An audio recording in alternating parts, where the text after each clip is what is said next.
지으신 이가 하나님, 나를 부르신 이가 하나님, 나를 보내신 이도 하나님, 나의 나 된 것은 다 하나님 은혜라. 나의 달려갈 길 다가도록, 나의 마지막 홀 다하도록, 나로 그 십자가 품게 하시니, 나의 나 된 것은 다 하나님 은혜라.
나를 부르신 이가 하나님,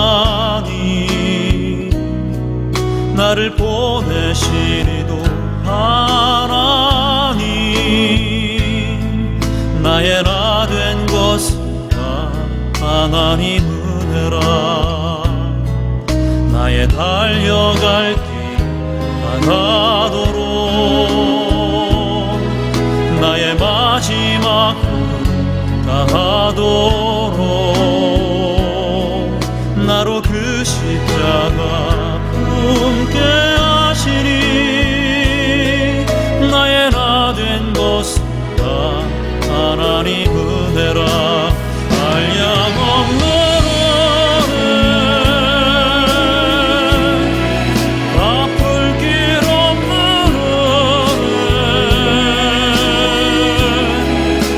삶을 내워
출애굽기 10장 12절부터 20절 말씀.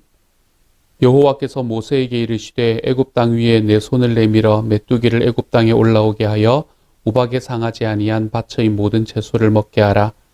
모세가 애굽 땅 위에 그 지팡이를 들매 여호와께서 동풍을 일으켜 온 낮과 온 밤에 불게 하시니 아침이 되매 동풍이 메뚜기를 풀어들인지라.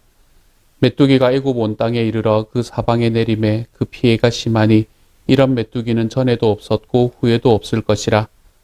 메뚜기가 온 땅을 덮어 땅이 어둡게 되었으며 메뚜기가 우박에 상하지 아니한 밭의 채소와 나무 열매를 다 먹었으므로 애굽 온 땅에서 나무나 밭의 채소나 푸른 것은 남지 아니하였더라.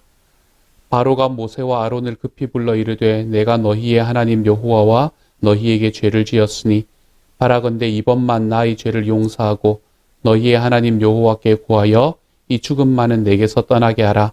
그가 바로에게서 나가서 여호와께 구하매 여호와께서 돌이켜 강렬한 서풍을 불게 하사 메뚜기를 홍해에 몰아넣으시니 애굽 온 땅에 메뚜기가 하나도 남지 아니하니라.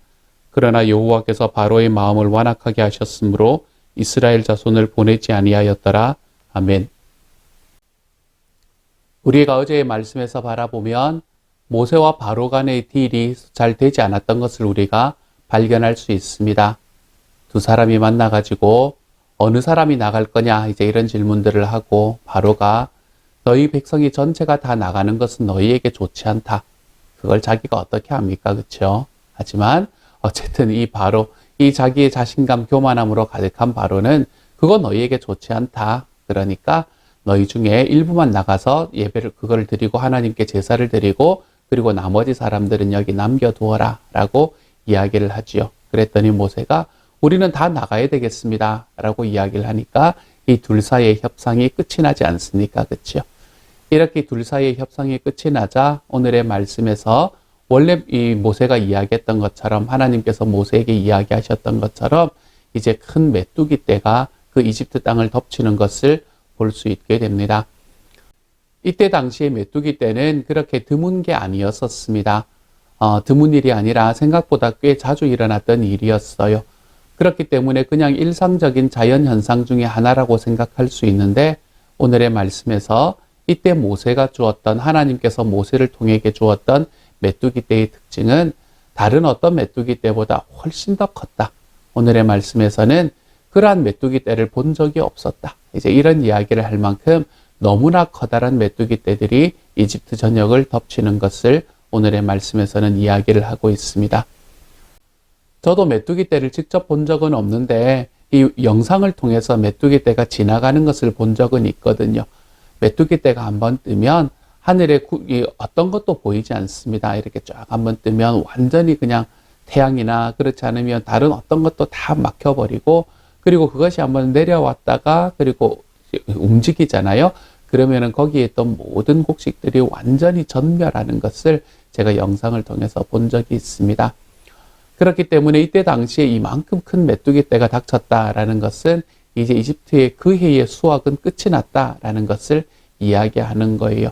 처음에는 우박으로 이제 절반의 것들이 없어지고 그리고 난 다음에는 이제 메뚜기 떼로 나머지의 것들이 없어지기 때문에 이제 그 해에 먹고 살 것이 없어지는 그런 상황이 되어버리는 겁니다. 이랬더니 바로가 굉장히 급했던 것 같아요. 바로가 너무너무 급해서 이제 모세를 불러가지고 내가 잘못했다 이렇게 이야기합니다. 부디 내 죄를 용서해라. 너희들이 원하는 대로 해라. 부디 내 죄를 용서하고 제발 이 메뚜기 떼만 좀 없애줬으면 좋겠다. 이렇게 이야기를 하지요. 그랬더니 모세가 하나님 앞에 다시 기도하고 그리고 메뚜기 떼가 없어지게 됩니다. 물론 이제 우리가 지금까지 있어 왔던 패턴으로 보면 그 결과는 어떻게 되나요? 바로는 또 그 마음을 돌이켜서 자기의 고집을 따라가서 그래서 이스라엘 백성들을 이집트에서 놓아주지 않는 것으로 결론이 나게 되지요. 오늘의 말씀은 이 이야기를 우리에게 해주고 있습니다. 이 말씀을 통해서 저는 여러분에게 두 가지의 말씀을 드리려고 해요. 먼저 하나님께서 메뚜기 떼를 이 땅에 불러들이시거나 이제 이집트 땅에 불러들이시거나 그렇지 않으면 이집트 땅에서 이제 나가게 하실 때에 하나님께서는 바람을 사용하셨다라고 이야기를 합니다. 동풍이 불어서 메뚜기 떼가 들어오고 그리고 서풍이 불어서 메뚜기 떼가 나갑니다. 또한 메뚜기 떼가 들어왔다가 메뚜기 떼가 나가는 것에 무엇을 또 사용하나 하면 이 모세라는 사람의 기도를 사용을 합니다. 하나님께서 능력이 없기 때문에 무언가의 힘을 빌리는 것일까요? 그렇지 않습니다. 하나님께서는 자기의 힘으로 구원하실 수 있는 능력이 얼마나 많으신 분이신지 몰라요. 하나님께서는 자기의 능력으로 모든 것을 하실 수 있는 분입니다. 천지를 창조하신 분이라고 이야기를 하는데요. 그런데 메뚜기 떼를 불러들일 때는 동풍을 사용을 하셔야 되고 그것을 내보낼 때는 서풍을 사용하셔야 되고 메뚜기 떼가 들어오는 것과 내보내는 것의 그 중간중간에 모세의 기도를 사용하시는 이유는 무엇일까요? 예전에 예수님이 살아계실 때의 이야기를 한번 생각해 보십시다. 예수님 앞에 이 시각장애인이 나와서 내 눈을 좀 고쳐주십시오 라고 이야기를 합니다. 그때 예수님께서 물론 계속 여러 번 그랬던 것은 아니지만 어떨 때는 거기에 손을 대시고 기도를 하시기도 하시고 뭐 이러셨지만 어떨 때는 말씀으로 낫기도 하시고 그러셨지만 한 번은 그런 일이 있습니다. 땅바닥에 침을 뱉어서 이렇게 흙을 지디키신 후에 그것을 눈에다가 바릅니다. 그리고는 그 눈을 어디에 가서 씻으라고 이야기하나 하면 실로암 연못가에 가서 씻어라 라고 이야기합니다. 그렇게 실로암 연못가에 가서 씻고 났더니 그 눈이 낫게 되었다라고 이야기하지요. 예수님께서 말씀으로 하실 수 있는 능력이 없어서 그런 것들을 했을까요? 그렇게 눈에 지디겼던 진흙을 바르고 그리고 실로암 연못가에 가서 씻으라라는 그런 일을 하도록 만드셨을까요? 그렇지 않습니다.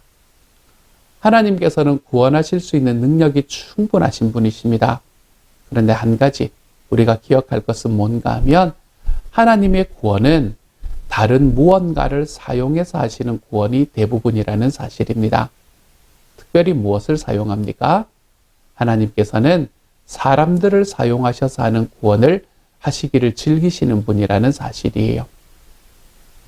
그러면 하나님께서 능력이 없기 때문에 사람들을 사용을 하실까요?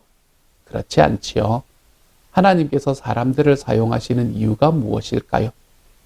그렇게 사용받는 사람의 삶의 기쁨을 위해서, 풍성함을 위해서 그렇게 그 사람을 사용하십니다. 하나님의 일은 해드리는 것이 아닙니다, 여러분. 하나님께서는 저와 여러분이 없으면 일을 하시지 못하는 분이 아닙니다. 하나님께서는 저와 여러분이 없어도 일을 하시는데 아무런 문제가 없는 분이세요.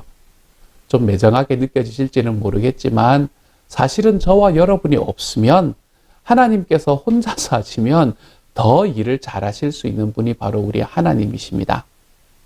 그런데 하나님께서는 왜 저와 여러분을 사용하기를 원하세요?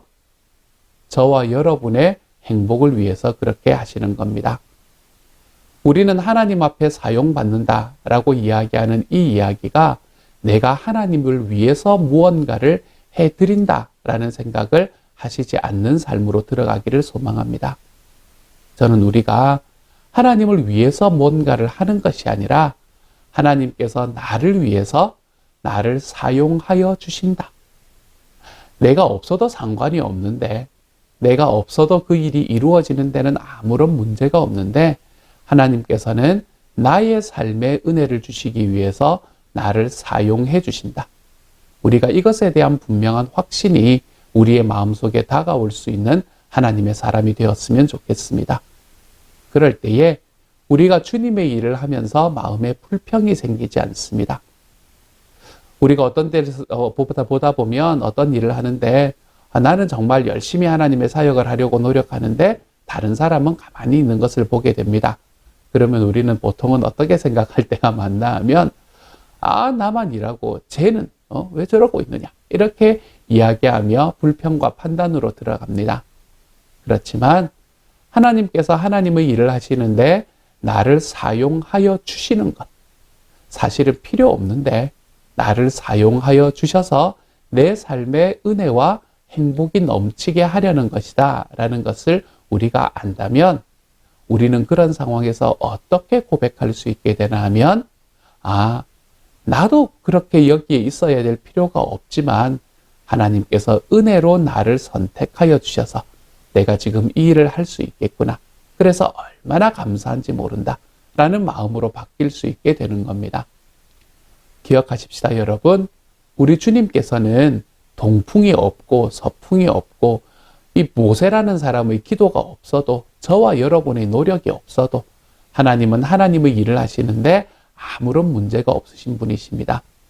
그렇지만 우리가 그 하나님의 일에 동참하고 우리가 그 하나님의 일과 함께하는 우리의 삶의 습관들을 길러 나갈 때 누구에게 복이 되나 하면 하나님에게 복이 되는 것이 아니라 저와 여러분에게 복이 되는 것입니다. 그러므로 우리 주님의 일을 하다가 낙심하지 마십시다, 여러분. 우리 주님의 일을 하며 우리 주님께서 나를 사용하여 주심에 감사하고 우리 주님의 사역에 나를 이용하여 주셔서 나를 주님의 사역에 끼워 주심에 감사해서 우리가 주님의 사역을 하면서 항상 행복하고 내가 주님의 사역을 더욱더 많이 힘쓰는 사람이 되는데 부족함이 없는 하나님의 사람이 되어갔으면 좋겠습니다. 내 마음속에 피해의식, 왜 나만이 아니라 하나님, 나를 끼워주셔서 감사합니다. 우리가 이러한 마음으로 주님의 일을 감당할 수 있는 하나님의 사람으로 우리의 가치관을 변화시켜 나갈 수 있는 주님의 사람들이 되어가시기를 우리 주님의 이름으로 축복합니다. 오늘 두 번째로 여러분과 나누고 싶은 말씀은 16절과 17절의 말씀을 위주로 나누어 보려고 합니다. 이곳에서 바로는 내가 죄를 지었다라고 드디어 이야기를 합니다. 사실 바로는 지금 정확하게 자기의 모습을 보고 있습니다. 바로가 하는 일이 죄지요. 우리가 생명의 삶을 하면 가장 먼저 이야기가 되는 것 중에 하나가 이거이지 않습니까? 무엇이 죄냐? 이것이지 않습니까? 자, 여러분, 무엇이 죄인가요? 기억이 나십니까? 만약에 이것이 기억이 나지 않으신다면 생명의 삶을 다음 학기에 다시 한번 들어보시기를 소망합니다. 무엇이 죄입니까? 그렇지요. 내가 나의 하나님 노릇하려는 게 죄입니다. 내가 내 삶의 결정에 최종 권한이 되려고 하는 것, 그것이 죄입니다. 오늘의 말씀에서 또한 지금까지의 삶의 과정을 통해서 이 과정들을 통해서 바로는 자기 스스로가 자기의 결정의 최종 권한자가 되려고 노력해가는 것을 볼 수 있습니다. 자기뿐만이 아니었지요. 이집트 전체의 최고 결정권자가 자기다라고 생각하며 걸어가는 삶이었습니다. 황제이기 때문에 어쩌면 당연했다고 볼 수도 있겠지요. 그렇죠? 하지만 아무리 당연하더라도 그것은 하나님 앞에는 죄라는 것을 분명히 아셔야 됩니다. 우리가 우리들의 삶 속에서 내 삶의 최종 결정권자가 나다라고 이야기하며 내 삶에 다가오시는 하나님의 음성을 계속 밀어낼 때에 우리는 우리의 삶에서 죄인의 자리에 들어가게 되는 겁니다. 죄는 그런 거예요. 그러므로 죄는 내가 무언가를 막 잘못하는 것, 죄는 내가 어떤 살인을 하고 강도짓을 하고 하는 이런 것을 넘어서서 그건 물론 죄입니다, 여러분. 그렇지만 죄라는 것은 내가 나 자신의 주인이 되는 것, 내가 나 자신의 하나님 노릇을 하는 것, 이것이 죄다라고 이야기할 수 있습니다. 어제의 말씀과 오늘의 말씀을 통해서 바로는 자기 자신의 하나님 노릇을 하는 뿐만 아니라 다른 사람에게도 하나님 노릇을 하려는 것을 볼 수 있었었지요. 어제의 말씀에서 뭐라 그랬습니까? 모세가 이야기하는데 그거 너희에게 좋지 않은 일이야 라고 이야기하는 바로의 모습을 우리가 바라보지 않았습니까? 이처럼 바로는 정말로 죄인이었습니다. 자기 스스로 자기의 삶을 자기 마음대로 하려고 할 뿐만 아니라 다른 사람의 삶마저 자기의 마음대로 하려는 사람. 사랑하는 여러분, 저와 여러분은 여러분의 삶에서 이러한 모습이 없는 사람인지 한 번쯤 돌아보는 시간이 되기를 소망합니다. 우리는 우리 스스로의 주인의 자리에서 내려와서 하나님께서 나의 주인이 되어주시는 그 자리로 옮겨가고 있는가? 우리가 이것을 한 번쯤 돌아볼 수 있는 시간이 되시기를 소망합니다. 그래서 우리 주님께서 살아계시고 우리 주님께서 소원하시는 길로 정말 한 걸음씩 한 걸음씩 걸어가 볼 수 있는 하나님의 사람이 되어 가시기를 소망합니다. 주님은 우리의 삶의 주인 되시기를 기뻐하십니다. 안 그러셔도 되는데요. 그래서 우리의 삶을 하나님의 소원대로 하나님의 뜻대로 이끌어 가셔서 저와 여러분의 삶이 실패하지 않는 곳으로 걸어 들어가는 것을 소원하십니다. 이 하나님의 소원에 우리의 삶을 좀 맡기며 살아가십시다. 누가 주인이냐라고 말할 때 주님이 내 삶의 주인이십니다. 그리고 그것이 진짜 내 삶의 행복한 일이 됩니다. 라는 이 고백으로 하나님 앞에 걸어가 볼 수 있는 하나님의 사람들이 되어 가시기를 우리 주님의 이름으로 축복합니다. 함께 한번 기도하십시다.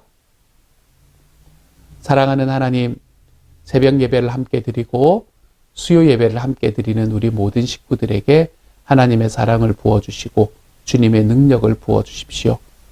하나님께서 우리들이 정말로 하나님께서 나를 주님의 사역에 끼워주심으로 인해 감사할 수 있게 하여 주시고, 그래서 우리가 왜 나만이라는 피해의식에서 벗어나서 나를 붙여주시는, 나를 사용해 주시는 하나님이 얼마나 감사한가라는 마음으로 우리의 삶의 가치관을 변화시킬 수 있는 하나님의 사람이 되게 하여 주옵소서. 그래서 내 삶의 주인 되시는 분이 내 주님이심을 분명히 깨닫고, 하나님, 우리의 삶에 하나님 앞에서 고집이 아니라 우리의 삶에 주님께서 주시는 그 은혜가 우리의 삶을 붙들고 나아가는 하나님의 사람들로 항상 걸어갈 수 있는 주님의 자녀들 다 되도록 주여 도와주옵소서. 모든 말씀 우리 주님 예수님 이름으로 기도드립니다. 아멘.